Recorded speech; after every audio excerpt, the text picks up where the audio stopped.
ബ്രേക്ക്ഫാസ്റ്റിനും ഡിന്നറിനൊക്കെ ഉണ്ടാക്കിയെടുക്കാൻ പറ്റിയ നല്ല അടിപൊളിയായിട്ടുള്ളൊരു ഐറ്റമാണ് കേട്ടോ ഇത്. വളരെ എളുപ്പത്തിൽ തന്നെ നമുക്കിത് ഉണ്ടാക്കിയെടുക്കാം. ആവിയിലാണ് നമ്മളിത് ഉണ്ടാക്കിയെടുക്കുന്നത് കേട്ടോ. അപ്പോൾ അതിനായിട്ട് ഞാനിവിടെ ഒരു പാത്രം എടുത്ത് വെച്ചിട്ടുണ്ട്. ഇതിലോട്ട് നമുക്ക് 1 കപ്പ് റവ ഇട്ട് കൊടുക്കാം. ഇനി ഇതിലോട്ട് നമുക്ക് 1/4 കപ്പ് വെള്ളം കൂടി ഇതിലോട്ട് ഒഴിച്ചു കൊടുക്കാം. ചെറിയൊരു ഇളം ചൂടുള്ള വെള്ളമാണ് കേട്ടോ നമ്മൾ ഇതിലോട്ട് ഒഴിച്ച് കൊടുത്തിട്ടുള്ളത്.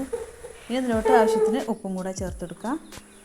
ഉപ്പും കൂടെ ചേർത്ത് കൊടുത്തതിന് ശേഷം നമുക്കിത് നന്നായിട്ട് തന്നെ മിക്സാക്കി എടുക്കാം. അപ്പോൾ ആദ്യം നമ്മൾ 1/4 കപ്പ് വെള്ളം ചേർത്ത് കൊടുത്തിരുന്നു. അപ്പോൾ ഒരു 3 ടേബിൾ സ്പൂൺ വെള്ളം കൂടി നമ്മൾ ഇതിലോട്ട് ഒഴിച്ച് കൊടുത്തിട്ടുണ്ട് കേട്ടോ. ഇതൊന്ന് പുതിർന്ന് വരാൻ മാത്രമുള്ള വെള്ളം മതി, കൂടുതലായിട്ട് വെള്ളം ഒഴിച്ച് കൊടുക്കരുത് കേട്ടോ. ഇനി നമുക്ക് നന്നായിട്ടൊന്ന് മിക്സാക്കി എടുക്കാം. നന്നായിട്ട് തന്നെ മിക്സാക്കി എടുത്തതിന് ശേഷം നമുക്കിത് മൂടി വെച്ചിട്ട് 10 മിനിറ്റോളം റെസ്റ്റ് ചെയ്യാനായിട്ട് മാറ്റി വെക്കാം.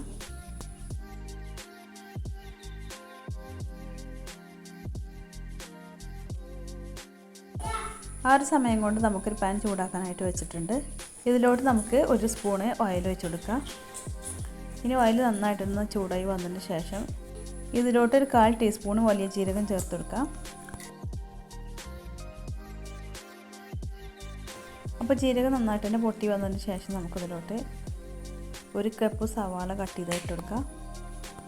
സവാള പെട്ടെന്ന് തന്നെ ഒന്ന് വഴറ്റി കിട്ടാൻ വേണ്ടിയിട്ട് ഇതിലോട്ട് ഒരു 1/4 ടീസ്പൂൺ ഉപ്പും കൂടെ ചേർത്ത് കൊടുത്തിട്ടുണ്ട്. ഇനി നമുക്ക് നന്നായിട്ടൊന്ന് വാട്ടിയെടുക്കാം.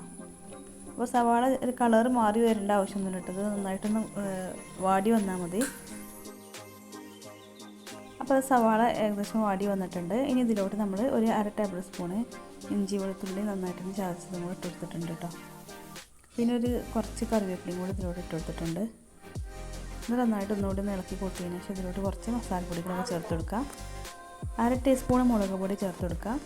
പിന്നെ ഒരു 1/4 ടീസ്പൂണ് മഞ്ഞൾപ്പൊടിയും 1/4 ടീസ്പൂണ് കുരുമുളക് പൊടിയും പിന്നെ ഒരു 1/2 ടീസ്പൂൺ ചിക്കൻ മസാല ചേർത്ത് കൊടുത്തിട്ടുണ്ട്. എന്നിട്ട് എല്ലാം കൂടി നന്നായിട്ടൊന്ന് മിക്സാക്കി എടുക്കാം.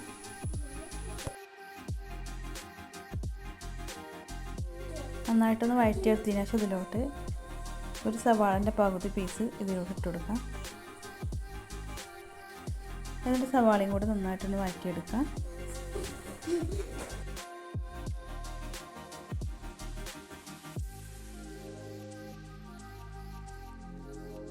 മസാല നന്നായിട്ടൊന്ന് സോഫ്റ്റായിട്ട് വരാൻ വേണ്ടിയിട്ട് ഇതിലോട്ട് 3 ടേബിൾ സ്പൂൺ വെള്ളം കൂടി ഒഴിച്ച് കൊടുത്തിട്ടുണ്ട്.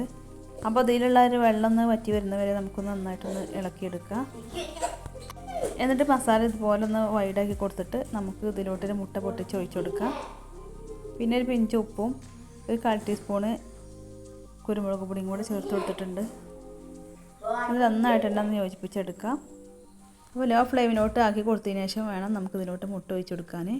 എന്നിട്ട് മുട്ട നന്നായിട്ട് വേവായി വരുന്നവരെ നമുക്ക് ഇളക്കിയെടുക്കാം. ഇനി ഇതിലോട്ട് കുറച്ച് മല്ലിയില കട്ട് ചെയ്തതും കൂടെ ഇട്ട് കൊടുത്തിട്ടുണ്ട്. ഇനി നമുക്ക് ഫ്ലെയിം ഓഫ് ചെയ്യാം. അപ്പോൾ ഇത് റവ നന്നായിട്ട് തന്നെ കുതിർന്ന് വന്നിട്ടുണ്ട്. ഇനി നമുക്ക് നന്നായിട്ട് തന്നെ ഒന്ന് ഇളക്കി കൊടുത്തതിന് ശേഷം ഇതിലോട്ട് നമുക്ക് ഒരു 1/2 ടീസ്പൂൺ ചില്ലി ഫ്ലേക്സും പിന്നെ കുറച്ച് മല്ലിയിലയും കൂടെ അതിലോട്ട് ഇട്ട് കൊടുക്കുന്നുണ്ട്. ഇത് നന്നായിട്ട് തന്നെ യോജിപ്പിച്ചെടുക്കാം. ഇനി ഇത് നമുക്ക് നന്നായിട്ട് തന്നെ കുഴച്ചിട്ട് ഒന്ന് സോഫ്റ്റാക്കി എടുക്കാം. ഇനി നമുക്കത് ഓരോ ബോൾസാക്കി എടുക്കാം. അപ്പോൾ ചപ്പാത്തി മാവൊക്കെ നമ്മൾ എടുക്കുന്ന ഒരു ഇത്ര വലുപ്പത്തിലുള്ള ഓരോ ബോൾസാക്കി എടുക്കാം കേട്ടോ. എന്നിട്ട് നമ്മൾ കൈയിൻ്റെ ഉൾഭാഗത്ത് ഇട്ടിട്ട് ഇതുപോലെ ഒന്ന് പരത്തിയെടുക്കാം. പരത്തിയെടുത്തതിന് ശേഷം ഇതിൻ്റെ ഉൾഭാഗത്ത് നമുക്ക് നമ്മൾ ഉണ്ടാക്കിയെടുത്ത ഫില്ലിങ് വെച്ചെടുക്കാം. എന്നിട്ട് വെച്ചെടുത്തിട്ട് ഇതേപോലെ നന്നായിട്ടൊന്ന് കവർ ചെയ്തെടുക്കുക. എന്നിട്ട് ഇതുപോലെ ചെറുതായിട്ട് ഒന്നുകൂടി ഒന്ന് പരത്തിയെടുക്കാം. എന്നിട്ട് നമുക്ക് അല്ലാതെ ഇതുപോലെ ഒന്ന് പരത്തിയെടുക്കാം കേട്ടോ. ഇനി ഇത് നമുക്കൊന്ന് വേവിച്ചെടുക്കണം. അപ്പോൾ നമ്മളിത് ആവിയിലാണ് വേവിച്ചെടുക്കുന്നത്. വീട്ടിൽ തട്ടെടുത്ത് വെച്ചിട്ടുണ്ട് കേട്ടോ. അതിൻ്റെ ഉൾഭാഗത്തായിട്ട് കുറച്ച് ഓയിലോ നെയ്യോ എന്തെങ്കിലും ഒന്ന് ബ്രഷാക്കി കൊടുത്തതിന് ശേഷം നമുക്കിതിലോട്ട് ഓരോന്നായിട്ട് വെച്ചെടുക്കാം. എന്നിട്ട് വെച്ചെടുത്തിട്ട് നമുക്കിത് ഒരു 6 മിനിറ്റോളം സമയം നമുക്കിത് ഫുൾ ഫ്ലെയിമിൽ തന്നെ വെച്ചിട്ടൊന്ന് കുക്കാക്കി എടുക്കാം. അപ്പോൾ ഇത് 6 മിനിറ്റോളം ആയിട്ടുണ്ട് കേട്ടോ. നന്നായിട്ട് തന്നെ വേവായിട്ടുണ്ട്. ഇനി നന്നായിട്ട് ചൂടാറി വന്നതിന് ശേഷം നമുക്കിതിൽ നിന്ന് മാറ്റാം. അപ്പോൾ അത് നല്ല അടിപൊളിയായിട്ട് തന്നെ കിട്ടിയിട്ടുണ്ട്. അപ്പോൾ ഇത് നമുക്ക് ഇങ്ങനെ തന്നെ വേണമെങ്കിൽ കഴിക്കാം.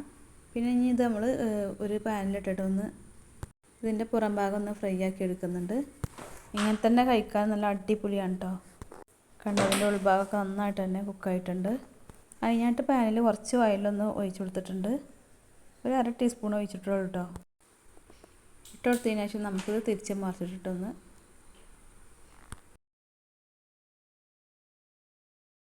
അപ്പോൾ എല്ലാവരും ട്രൈ ചെയ്ത് നോക്കുക, എന്നിട്ട് ഫീഡ്ബാക്ക് അറിയിക്കുക. അപ്പോൾ വീഡിയോ ഇഷ്ടമായിട്ടുണ്ടെങ്കിൽ ലൈക്കും കൂടെ ചെയ്ത് സപ്പോർട്ട് ചെയ്യണേ. അപ്പോൾ മറ്റൊരു പുതിയ രൂപമായിട്ട് വീണ്ടും വരാം. Okay, thank you.